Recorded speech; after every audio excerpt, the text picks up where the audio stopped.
Friends, आज का हमारा टॉपिक है ट्रांसफॉर्मर कपल्ड एम्पलीफायर। ईडीसी का हमारा जो मल्टी स्टेज एम्पलीफायर वाला जो चैप्टर है उसका सेकंड टॉपिक है। फर्स्ट था आरसी कपल्ड एम्पलीफायर और सेकंड टॉपिक है transformer coupled amplifier. Transformer coupled amplifier का मतलब यदि नाम से ही समझें तो इसका मतलब ये है कि एक से ज़्यादा स्टेज जो हम यूज कर रहे हैं मल्टी स्टेज एम्पलीफायर में, कई स्टेज होती हैं, उनको आपस में कपल करने के लिए, किन्हीं भी दो स्टेज को आपस में कपल करने के लिए हम ट्रांसफॉर्मर का यूज करेंगे। ट्रांसफॉर्मर कपल एम्पलीफायर के बेसिक्स को जब हमने बताया था, वहाँ पे हमने इस चीज़ को बताया था कि हम जो है ट्रांसफॉर्मर यूज करते हैं कपलिंग के लिए। मतलब फर्स्ट स्टेज का आउटपुट ट्रांसफॉर्मर की प्राइमरी में दिया जाएगा और उसके बाद जिससे जो इंड्यूस्ड वोल्टेज जो सेकेंडरी कोयल में आएगा ट्रांसफार्मर की, वो जो है सेकेंड स्टेज के इनपुट में दिया जाएगा। इसी प्रकार से सेकेंड और थर्ड स्टेज के बीच में भी ट्रांसफार्मर यूज होगा और इनपुट और फर्स्ट स्टेज के बीच में ट्रांसफार्मर नॉर्मली यूज कर सकते हैं। और आउटपुट जो है सेकेंड स्टेज मतलब या लास्ट स्टेज के और आउटपुट लोड के बीच में भी आउटपुट भी जो है ट्रांसफार्मर पर ले सकते हैं। ठीक है, तो ये जो हमारा कॉन्सेप्ट है, मतलब एक तरह से हमने जो दो स्टेज वो कपल की हैं वो ट्रांसफार्मर की हेल्प से की होती हैं। तो ये ट्रांसफार्मर कपल का कॉन्सेप्ट होता है। मेनली इसको पावर एम्पलीफिकेशन के लिए यूज करते हैं। तो transformer couple amplifier mainly use for power amplification, शक्ति प्रवर्धन के लिए मुख्यतः इसको प्रयोग किया जाता है। और अधिकतर जो है शक्ति प्रवर्धन के लिए प्रयोग की जाती है।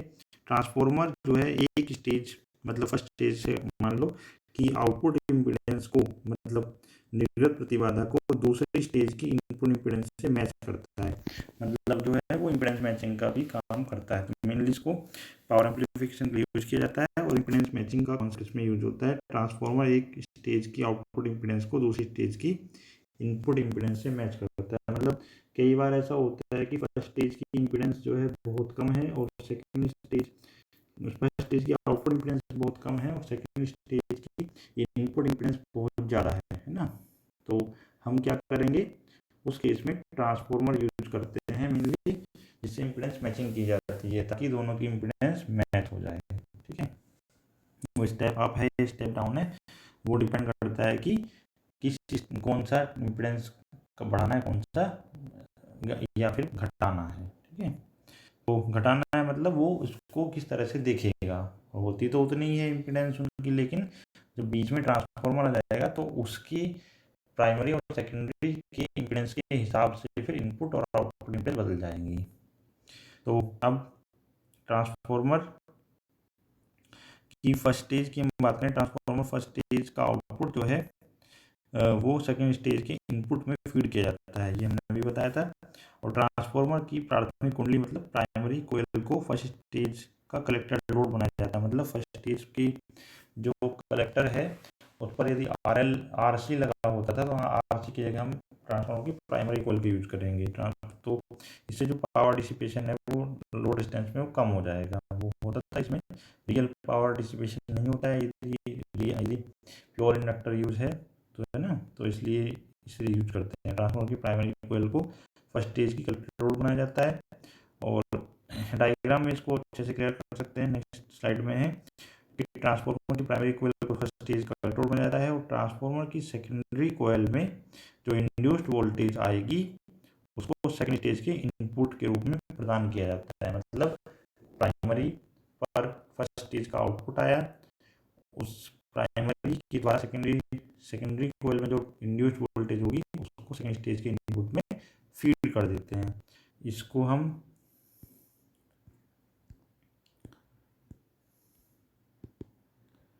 ये जो है एक डायग्राम से समझ सकते हैं। ये इसका डायग्राम है, इसमें देख सकते हैं कि जो आपका ट्रांजिस्टर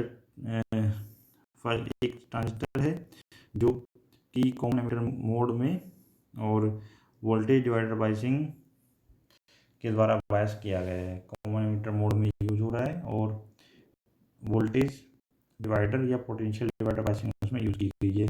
R1 R2 REC के द्वारा बाइसिंग की गई है। और इसमें VS जो है वोल्टेज सोर्स है, RS उसका सोर्स इम्पिडेंस है, और C1 कपलिंग कैपेसिटर है इनपुट का। और फाइनली जो आउटपुट है वो ट्रांसफार्मर के आउटपुट पे लिया जा रहा है RL के थ्रू। और मेन चीज़ ये है कि दोनों स्टेज को कपल करने के लिए ट्रांसफार्मर का यूज किया गया है। तो अभी जो हम बात कर रहे थे कि फर्स्ट स्टेज के कलेक्टर लोड पर जो है हम ट्रांसफार्मर की प्राइमरी को अप्लाई करेंगे। तो जो ये देख रहे हैं हम, ये T1 जो है ट्रांसफार्मर फर्स्ट ट्रांसफार्मर है और T2 सेकंड ट्रांसफार्मर है। T1 के केस में देख रहे हैं कपलिंग ट्रांसफार्मर है जो कपल कर रहा है फर्स्ट स्टेज और सेकंड स्टेज को, और इसकी प्राइमरी को जो है कलेक्टर पर लगाया गया है, कलेक्टर लोड के रूप में यूज किया गया है, प्लस VCC और कलेक्टर के बीच में है। और इसके द्वारा जो सेकेंडरी कोयल है इसमें जो इंड्यूस वोल्टेज होगा उसका जो आउटपुट होगा, मतलब जो सेकेंडरी कोयल में जो इंड्यूस वोल्टेज होगा उसको जो है बेस में फीड किया गया है। और इसमें देख सकते हैं कि सेकेंडरी कोयल है उसके दो टर्मिनल हैं, एक टर्मिनल को पोटेंशियल डिवाइडर R1 R2 के बीच में यूज किया गया है और दूसरे को बेस से कनेक्ट किया गया है। मतलब इसका आउटपुट जो है वो एक तरह से पोटेंशियल डिवाइडर और बेस के बीच में अप्लाई किया गया है, ठीक है। और बेस में इसको इनपुट को जो इनपुट आया है इसमें सेकेंडरी स्टेज के उसको प्रोसेस करके आगे दूसरे ट्रांसफार्मर T2 के हेल्प से जो है आउटपुट में प्रोवाइड किया गया है। RL लोड रेसिस्टेंस है, R1 R2 और RE जो है CE ये बाइसिंग कंपोनेंट्स हैं, पोटेंशियल डिवाइडर बाइसिंग कर रहे हैं, प्लस VCC पावर सप्लाई है, और RL लोड रेसिस्टेंस है, VS सोर्स वोल्टेज है, RS सोर्स रेसिस्टेंस है। T2 आउटपुट ट्रांसफार्मर है जो कि सेकेंड स्टेज या फाइनल, यदि 2 स्टेज की बात करें तो ये फाइनल स्टेज यही है। फाइनल स्टेज की जो है लोड, जो फाइनल स्टेज है और लोड उन दोनों को कपल कर रहा है, तरह से ये आउटपुट ट्रांसफार्मर आउटपुट प्राप्त होता है। और T1 जो है कपलिंग ट्रांसफार्मर है जो एक स्टेज से दूसरे स्टेज के बीच में कपलिंग प्रोवाइड करता है, मतलब एक स्टेज के आउटपुट को जो है एक स्टेज के आउटपुट को दूसरे स्टेज के इनपुट में फीड कर रहा है। अब इसमें पॉइंट वाइज यदि हम लिखना चाहें तो क्या लिख सकते हैं, इस डायग्राम के बारे में क्या लिखेंगे एग्जाम में। T1 एक कपलिंग ट्रांसफार्मर है, उसको हिंदी में युग्म परिणामित्र कहेंगे, मतलब जो कि कपल कर रहा है दो स्टेज को। T2 आउटपुट ट्रांसफार्मर है जो कि इस पर आउटपुट लिया जा रहा है, और आउटपुट स्टेज में एक तरह से आउटपुट स्टेज और लोड के बीच में लगाया गया है। C1 इनपुट कपलिंग कैपेसिटर है, मतलब जो है निविष्ट युग्मन संधारित्र है। CE जो है बाईपास कैपेसिटर है, R0 जो है बाइसिंग पर्पज के लिए लगाया गया रेजिस्टेंस है। इसमें प्रोसेस को एक बार समझें तो क्या होता है, जब प्रथम ट्रांजिस्टर के बेस को कैपेसिटर C1 के द्वारा सिग्नल दिया जाता है तब यह प्रवर्धित होकर ट्रांसफार्मर T1 की प्राइमरी में उत्पन्न होता है। मतलब हमारा जो पहला ट्रांजिस्टर है उसके बेस को हम इनपुट कहाँ से दे रहे थे, VS voltage source, RS resistance के को, मतलब जो हमारा इनपुट है उसको कैसे दे रहे हैं, C1 कपलिंग कैपेसिटर के थ्रू दे रहे हैं। इसके थ्रू जब दे देंगे तो वो क्या होगा, वो प्रोसेस होगा, मतलब एम्पलीफाई होगा, और जो है वो एम्पलीफाई के ट्रांसफार्मर T1 की प्राइमरी कोयल है उसमें उत्पन्न होगा। उसके बाद क्या होगा, ट्रांसफार्मर T1 की सेकेंडरी कोयल में इंड्यूस्ड वोल्टेज दूसरे ट्रांजिस्टर के बेस को फीड की जाती है। जो मैंने डायग्राम में देखा था कि प्राइमरी में वोल्टेज आया फर्स्ट स्टेज का आउटपुट, और इसके जो सेकेंडरी कोयल में इंड्यूस्ड हुआ है, प्रेरित वोल्टेज हुआ है, वो दूसरे ट्रांजिस्टर के बेस को फीड कर दिया जाता है। मेन चीज ये है, जो बेसिक कॉन्सेप्ट है, दो ही लाइन पे है। उसके बाद कुछ पॉइंट्स देख सकते हैं कि ट्रांसफार्मर एक्चुअली क्या है कि वो DC पर काम नहीं करता एक तरह से, तो ये कह सकते हैं कि इनपुट और आउटपुट के बीच में जो है DC आइसोलेशन प्रोवाइड करता है। वो DC को रोकेगा, एक स्टेज के DC और दूसरे स्टेज में पहुंचाएगा। तो ट्रांसफार्मर इनपुट और आउटपुट के मध्य DC आइसोलेशन भी प्रदान करता है। ट्रांसफार्मर T1 की सेकेंडरी कोयल का आउटपुट, मतलब जो ट्रांसफार्मर T1 है प्राइमरी में, तो भाई उसका लोड की तरह काम कर रहा है, वो पहले ट्रांजिस्टर की लोड की तरह काम कर रहा है प्राइमरी। और उसके बाद सेकेंडरी में जो वोल्टेज इंड्यूस हो रहा है उसकी बात कर रहे हैं। ट्रांसफार्मर T1 की सेकेंडरी कोयल का जो आउटपुट है दूसरी स्टेज के ट्रांजिस्टर बेस को प्रदान किया जाता है, जो कि प्रवर्धित होकर आउटपुट ट्रांसफार्मर T2 की प्राइमरी को प्राप्त होता है। मतलब पूरा प्रोसेस एक तरह से बता दें फिर से कि भाई ट्रांसफार्मर जो है उसकी प्राइमरी है, सेकेंडरी है, T1 ट्रांसफार्मर है। प्राइमरी में क्या है, फर्स्ट स्टेज का एक तरह से वो इलेक्ट्रिक लोड की तरह काम कर रहा है और पर एक तो उसका वो आउटपुट आ रहा है, और उससे एक इंड्यूस वोल्टेज सेकेंडरी में आती है। सेकेंडरी में जो इंड्यूस वोल्टेज है वो ट्रांजिस्टर नेक्स्ट स्टेज का ट्रांजिस्टर उसको बेस को फीड कर दी जाती है, और फीड करने के बाद वो उसको प्रोसेस करता है, मतलब एम्पलीफाई करता है। सेकेंड स्टेज जो है, सेकेंड स्टेज की जो के आउटपुट में जो ट्रांसफार्मर लगा है T2, उसकी प्राइमरी को जो है वो वोल्टेज प्राप्त हो जाता है, जो कि सेकेंड स्टेज ने एम्पलीफाई करके प्रोवाइड किया है। फिर फाइनली सेकेंडरी में वोल्टेज आएगा और वो लोड रेजिस्टेंस पर कनेक्टेड हो जाएगा। तो फ्रीक्वेंसी रिस्पॉन्स कर्व की बात करते हैं इसके बाद। तो ये हमारी कंस्ट्रक्शन वर्किंग थी। अब आते हैं फ्रीक्वेंसी रिस्पॉन्स कर्व, मतलब आवर्ती अनुक्रिया वक्र। मतलब जो हम पहले भी देख चुके हैं आरसी कपल्ड एम्पलीफायर में भी, और बेसिक्स में भी देख चुके हैं कि आवर्ती अनुक्रिया वक्र या फ्रीक्वेंसी रिस्पॉन्स कर्व का क्या मतलब है।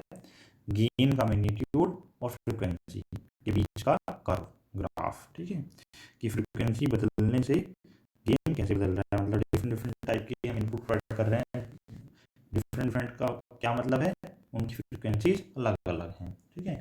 तो उनको अप्लाई करने से हम आउटपुट बटे इनपुट का मैग्नीट्यूड निकालेंगे, वो गेन कहलाएगा। तो गेन और फ्रीक्वेंसी के बीच का ग्राफ हमें प्लॉट करने से फ्रीक्वेंसी रिस्पॉन्स कर्व कहते हैं। फ्रीक्वेंसी रिस्पॉन्स कर्व यदि ट्रांसफार्मर कपल्ड एम्पलीफायर के लिए ड्रॉ किया जाए तो कैसा होता है, वो प्रैक्टिकली ड्रॉ करके इस तरह से आता है एक्सपेरिमेंट से, जो अभी डायग्राम में दिखाई दे रहा है। इसमें साफ दिखाई दे रहा है कि जैसे जैसे फ्रीक्वेंसी बढ़ रही है पहले गेन बढ़ रहा है, फिर बढ़ते बढ़ते मैक्सिमम होता है, फिर घटने लगता है। मतलब एक ही फ्रीक्वेंसी पर मैक्सिमम में कहीं भी कांस्टेंट नहीं हो पाता है, बहुत ही कम रेंज के लिए कांस्टेंट होता है, बहुत ही कम फ्रीक्वेंसी रेंज के लिए गेन कांस्टेंट होता है, और एक पर्टिकुलर फ्रीक्वेंसी पर मैक्सिमम होता है जो रेजोनेंट फ्रीक्वेंसी FR लिखी गई है, अनुनादता बढ़ती है। बाकी लो फ्रीक्वेंसी में भी घटता है और हाई फ्रीक्वेंसी में भी घटता है। अब इस फ्रीक्वेंसी रिस्पॉन्स कर्व को थोड़ा डिटेल में समझते हैं कि ऐसा क्यों हो रहा है कि लो फ्रीक्वेंसी में घट रहा है गेन, हाई फ्रीक्वेंसी में गेन घट रहा है, और एक पर्टिकुलर रेजोनेंस फ्रीक्वेंसी पर मैक्सिमम है। तो अब पहले सबसे जो फ्रीक्वेंसी रिस्पॉन्स कर्व है उसको देखकर एक कंक्लूजन निकाला जा सकता है कि ट्रांसफार्मर कपल्ड एम्पलीफायर का जो गेन है वो आवर्ती के बहुत छोटे क्षेत्र में ही स्थिर है, कांस्टेंट है। मतलब एक पर्टिकुलर फ्रीक्वेंसी रेंज में ही जो गेन है वो कांस्टेंट है। अब इसमें फ्रीक्वेंसी रिस्पॉन्स कर्व को देखकर ही पता चला कि gain reduces at low frequency. Come frequency है, कम आवर्ती है, तो उसके लिए गेन जो है, जो लाभ है ट्रांसफार्मर कपल्ड एम्पलीफायर का, वो घटता है। उसका कारण क्या है, उसका कारण ये है कि गेन घटने का मतलब आउटपुट वोल्टेज घटेगा। तो आउटपुट वोल्टेज होता क्या है, किसी भी स्टेज की बात करें तो फाइनल आउटपुट देखेंगे तो क्या होगा, या आप आउटपुट ट्रांसफार्मर की बात कर रहे हैं उस पर आउटपुट प्राप्त हो रहा है, एक तरह से है क्या, वो I इंटू एक्सएल के बराबर होगा। I इंटू एक्सएल क्यों है, क्योंकि जो IC है वो कलेक्टर करंट है, और एक्सएल ये मतलब 2πfl के इक्वल है। वो क्या है, वो आपकी जो प्राइमरी कोयल है उसका इंडक्टिव रिएक्टेंस है, मतलब प्रेरकीय प्रतिघात है, ये प्रेरणीय प्रतिघात है, इंडक्टिव रिएक्टेंस। तो आउटपुट वोल्टेज क्या है, collector current into reactance of primary. Primary कौन सी, प्राइमरी कोयल है of transformer use at output. जो आउटपुट पर ट्रांसफार्मर यूज किया गया है उसकी प्राइमरी कोयल का रिएक्टेंस है, और ये इंडक्टिव होती है इसलिए इंडक्टिव रिएक्टेंस कह सकते हैं। वो रिएक्टेंस इंटू करंट, एक तरह से V बराबर क्या हुआ, I इंटू जेड। जेड मतलब एक्सएल, ठीक है, या एक्स कैसा है यहाँ पे, इंडक्टिव है, क्योंकि वो कोयल है, इंडक्टिव नेचर होती है, और करंट कौन सी है, कलेक्टर करंट है।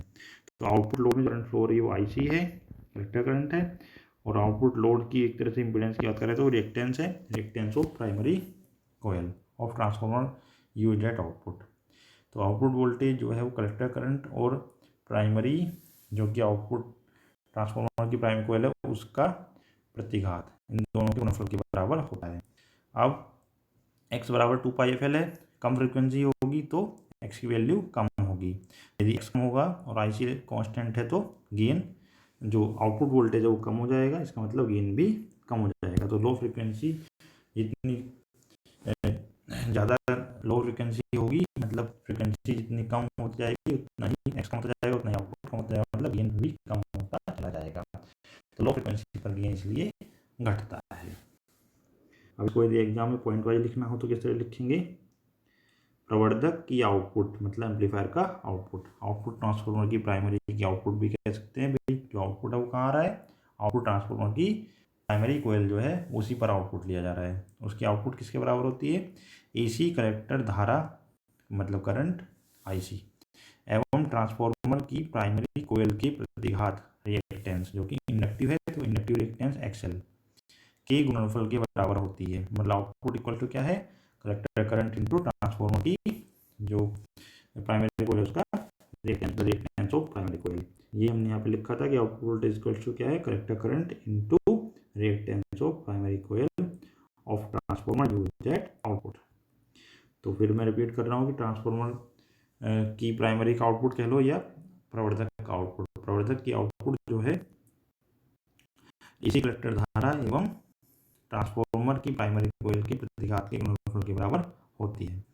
लो फ्रीक्वेंसी पर क्या होगा? निम्न आवर्तियों पर ट्रांसफार्मर की प्राइमरी कोयल का प्रतिघात XL बराबर 2πfl कम हो जाता है, अतः निम्न आवर्तियों पर प्रवर्धक का लाभ कम हो जाता है। भाई आउटपुट कम हो जाएगा तो लाभ मतलब गेन भी कम हो जाएगा। आउटपुट कम क्यों हो रहा है? क्योंकि ट्रांसफार्मर की प्राइमरी कोयल का जो रिएक्टेंस है वो इंडक्टिव है नेचर में और XL बराबर 2πfl फॉर्मूला बता रहा है कि फ्रिक्वेंसी कम होने से XL कम हो जाएगा। तो प्राइमरी कोयल का प्रतिघात कम हुआ, आउटपुट कम हुआ, मतलब गेन कम हो गया, तो लो फ्रीक्वेंसी पर गेन कम हो जाता है। अब दूसरा जो डिस्कशन का पॉइंट है फ्रीक्वेंसी रिस्पॉन्स कर्व के लिए, gain reduces at high frequencies. ज़्यादा फ्रीक्वेंसी है मतलब ज़्यादा आवृत्ति है, अधिक आवृत्ति है, उच्च आवृत्ति है, तो उस केस में भी गेन कम हो जाता है। उच्च आवृत्तियों पर जो ट्रांसफार्मर कपल एम्पलीफायर का उसका गेन मतलब लाभ कम हो जाता है। एट हाई फ्रीक्वेंसी क्या होता है?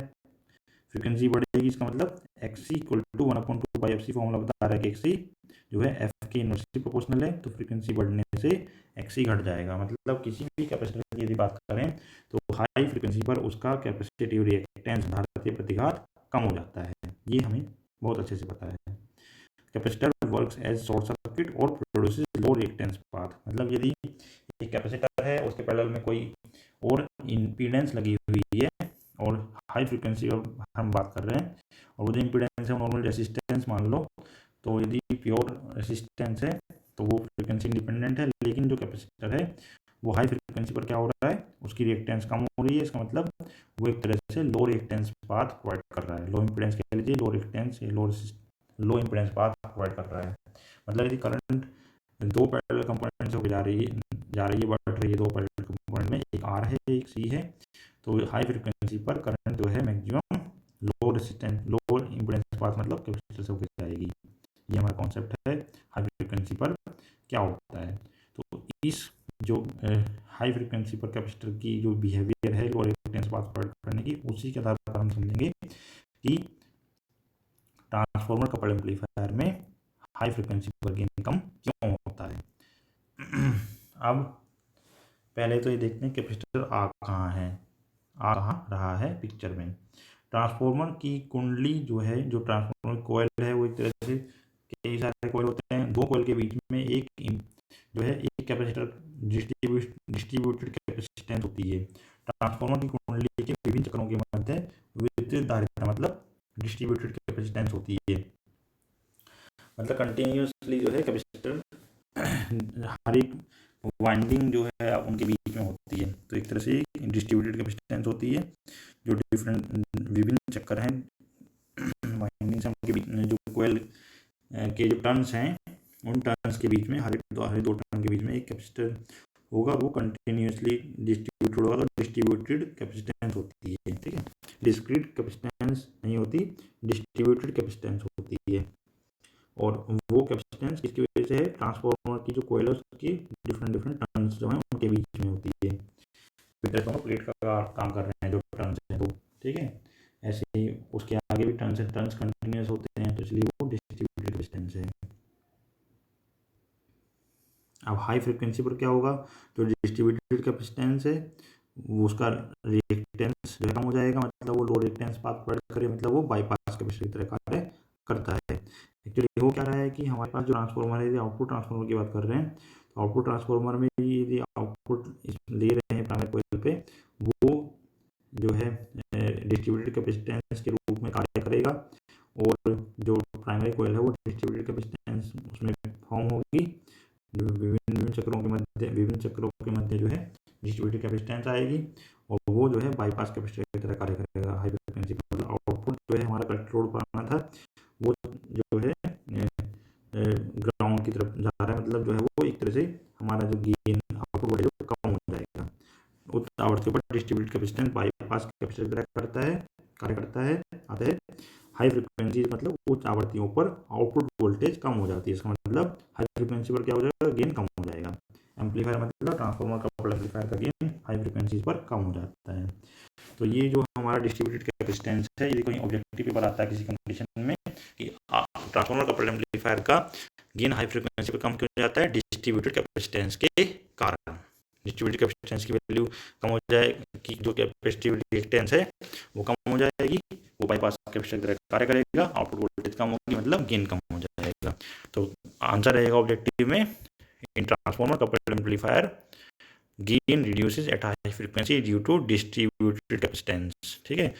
और यदि कोई डिटेल में पूछे, ये ऑप्शन और भी हो सकता है कि भाई डिस्ट्रीब्यूटेड कैपेसिटेंस जो किसकी वजह से बनी है, between different turns of transformer की, different turns of primary coil of transformer, ठीक है। और जो है अब इसके बाद लो फ्रिक्वेंसी पर देख लिया कम क्यों हो रहा है, हाई फ्रिक्वेंसी पर देख लिया कम क्यों हो रहा है। अब हम देखते हैं कि किसी फ्रिक्वेंसी पर क्यों होता है। ग्राफ जो है उससे एक पॉइंट और पता चल रहा है कि रेजोनेंट फ्रिक्वेंसी अनुनाद आवृत्ति पर गेन उच्चतम होता है, मतलब हाईएस्ट जो होता है, मैक्सिमम गेन जो होता है वो रेजोनेंट फ्रिक्वेंसी पर आ रहा है, फार पर आ रहा है।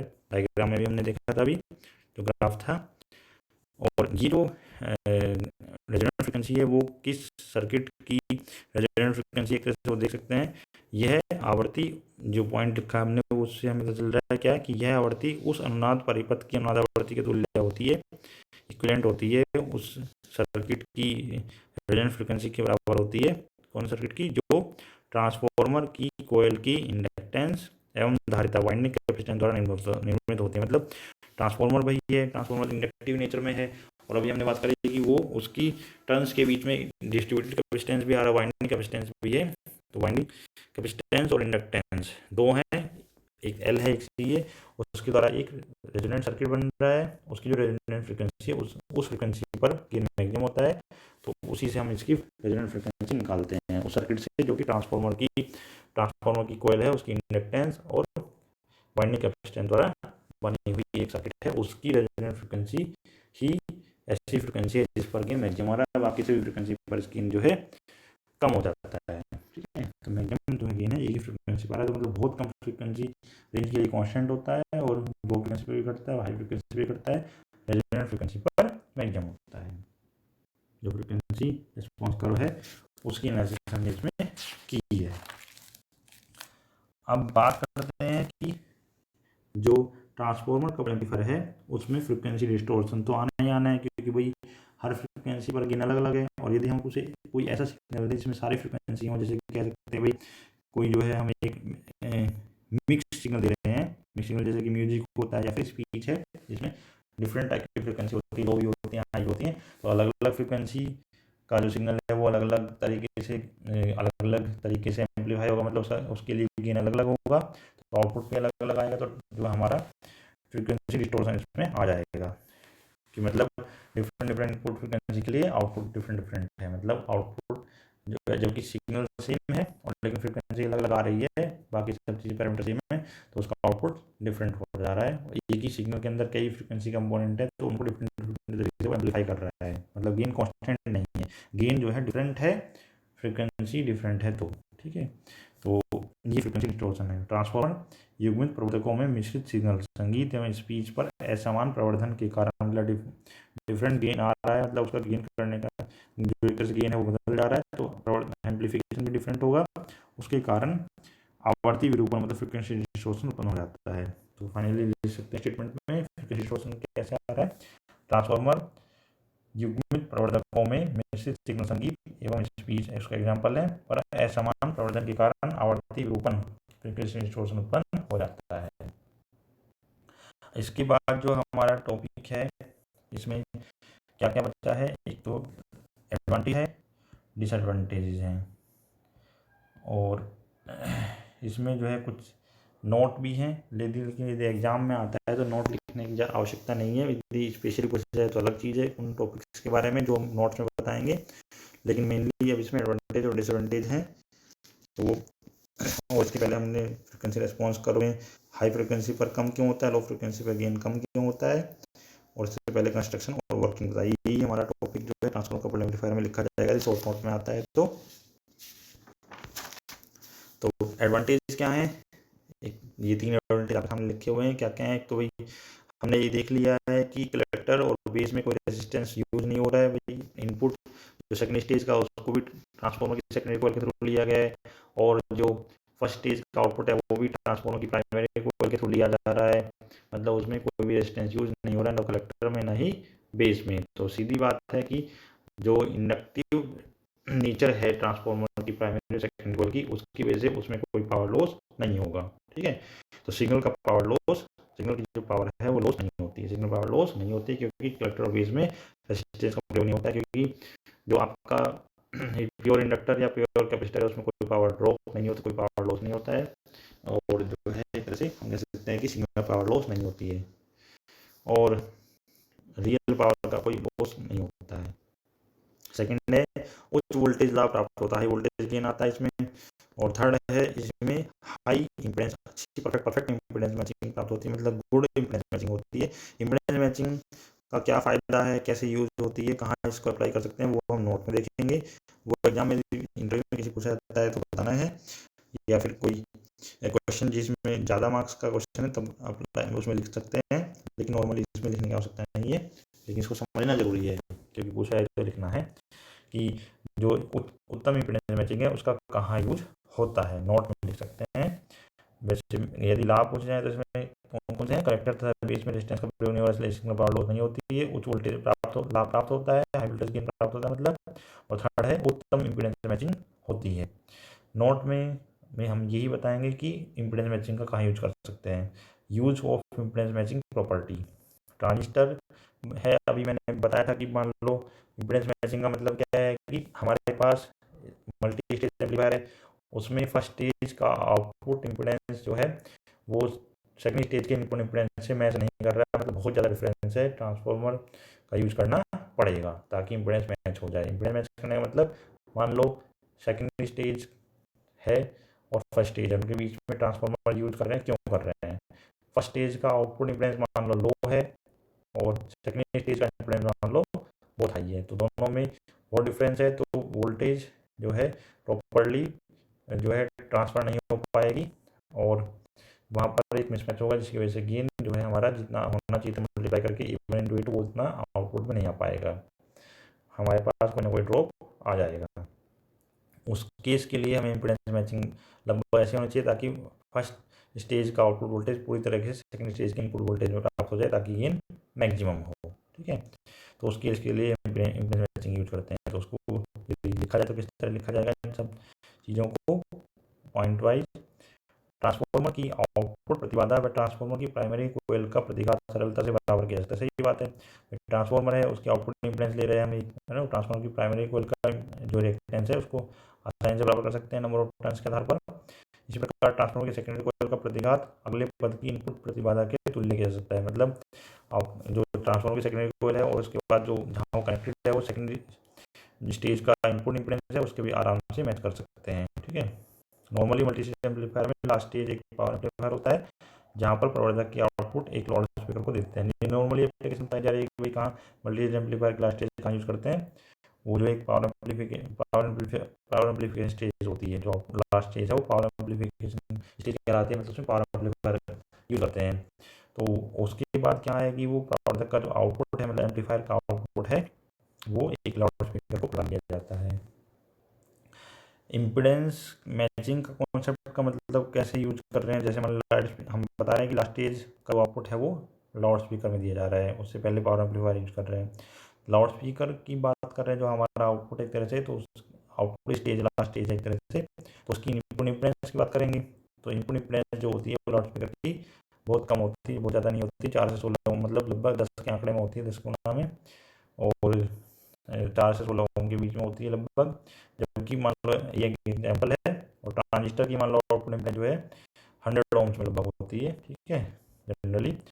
तो इन दोनों की जो है मैचिंग करानी जरूरी है, क्योंकि यदि ट्रांजिस्टर लास्ट स्टेज है और उसका जो आउटपुट है वो हमें कहाँ देना है, लाउड स्पीकर के इनपुट में देना है। तो एक तरह से वही केस है, इसमें जस्ट इम्पीडेंस जो है डिफरेंस आ रही है, बहुत ज़्यादा डिफरेंस है, 100 ओम्स में है आउटपुट इम्पीडेंस ट्रांजिस्टर की, और उसको कपल कराना है लाउड स्पीकर पे, लाउड स्पीकर के इनपुट में देना है, उसकी इम्पीडेंस बहुत लो है, मतलब मिसमैच है। तो इन दोनों को मैच कराना है, तो उसके लिए स्टेप डाउन ट्रांसफार्मर का यूज करते हैं। इनको दोनों को मैच करने के लिए क्या करते हैं, स्टेप डाउन ट्रांसफार्मर का यूज करते हैं, जो कि मतलब वोल्टेज को डाउन करता है, ठीक है।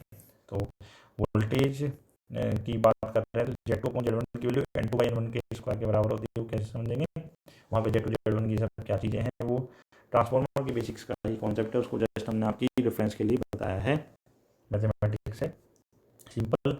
Z2 की वैल्यू V2 बाई I2 और Z1 की value V1 by I1। Z2 क्या है, ट्रांसफार्मर की सेकेंडरी कॉइल का इम्पीडेंस है, Z1 प्राइमरी कॉइल का इम्पीडेंस है। और ऐसे ही V जो है वोल्टेज के लिए, I करंट के लिए, यदि 2 सफिक्स में तो सेकेंडरी कॉइल का, 1 सफिक्स में तो प्राइमरी कॉइल का है। V2 सेकेंडरी कॉइल का आउटपुट वोल्टेज है, I2 सेकेंडरी कॉइल का जो करंट है, और V1 फर्स्ट प्राइमरी कॉइल का वोल्टेज है, I1 जो है प्राइमरी कॉइल की करंट है। इसको सोल्व करेंगे तो V2 by V1 into I1 by I2 लिखा जा सकता है। और यदि नंबर ऑफ टर्म्स में बात करें तो V2 बाई V1 को N2 बाई N1 लिखा जाएगा, और ऐसे ही I1 बाई I2 को भी N2 बाई N1 लिखा जाएगा। ये बेसिक कॉन्सेप्ट है ट्रांसफार्मर का, जो है नंबर ऑफ टर्म्स और वोल्टेज का रेशियो इक्विवेलेंट होता है, मतलब V2 बाई V1 बराबर N2 बाई N1 होता है, मतलब प्रोपोर्शनल होता है, ठीक है। वोल्टेज जो है नंबर ऑफ टर्न्स के प्रोपोर्शनल होता है, और करंट जो है इनवर्सली प्रोपोर्शनल होता है, I1 by I2 N2 by N1 proportional होगा। N2 क्या है, number of turns in secondary coil, N1 क्या है, number of turns in primary coil. मतलब सेकेंडरी कॉइल में फेरों की जो नंबर ऑफ टर्न्स हैं, चक्रों की संख्या वो क्या है, N2 है, और सेकेंडरी प्राइमरी कॉइल में जो नंबर ऑफ टर्न्स है वो N1 है। सेकेंडरी कॉइल में number of turns N2, primary coil में नंबर ऑफ टर्न्स N1 है।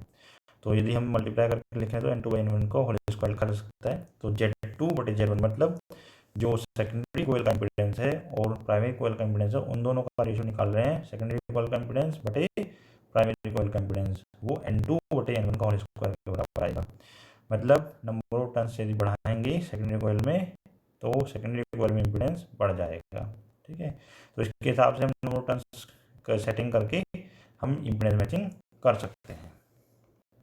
ये इसकी जो है एक एप्लीकेशन है इम्पीडेंस मैचिंग की, और इसकी इम्पीडेंस मैचिंग अच्छी होती है ट्रांसफर कंपल्ड एम्पलीफायर की, इसलिए कहते हैं कि इसका यूज इम्पीडेंस मैचिंग के लिए कर सकते हैं, मेनली इसका इम्पीडेंस मैचिंग के लिए यूज किया जा सकता है। अब डिसएडवांटेज की बात करते हैं, हानियाँ क्या क्या हैं, कुछ छोटी छोटी हानियाँ भी इसकी। भाई एक तो इसका साइज बहुत बड़ा हो जाएगा, और इसका वजन भी ज़्यादा हो जाएगा, क्योंकि इसमें इंडक्टेंस यूज कर रहे हैं, ठीक है।